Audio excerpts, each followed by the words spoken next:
സംഖ്യ അധ്യായം 33. യാത്രയിലെ താവളങ്ങൾ.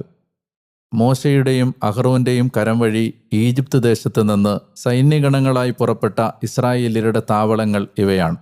അവരുടെ താവളങ്ങളനുസരിച്ചുള്ള പുറപ്പാടുകൾ കർത്താവിൻ്റെ നിർദ്ദേശമനുസരിച്ച് മോശ കുറിച്ചുവെച്ചു.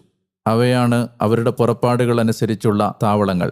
അവർ റംസേസിൽ നിന്ന് ആദ്യ മാസം, അതായത് 1-ാം മാസത്തിൻ്റെ 15-ാം ദിവസം യാത്ര തിരിച്ചു.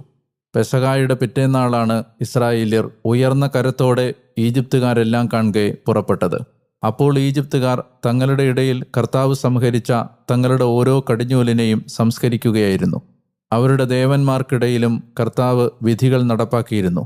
ഇസ്രായേല്യർ റംസേസിൽ നിന്ന് നീങ്ങി സുക്കോത്തിൽ പാളയമടിച്ചു.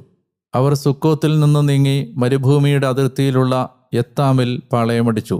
യത്താമിൽ നിന്ന് പാളയം നീക്കിയിട്ട് അവർ തിരിഞ്ഞ് ബാൽസെഫോൻ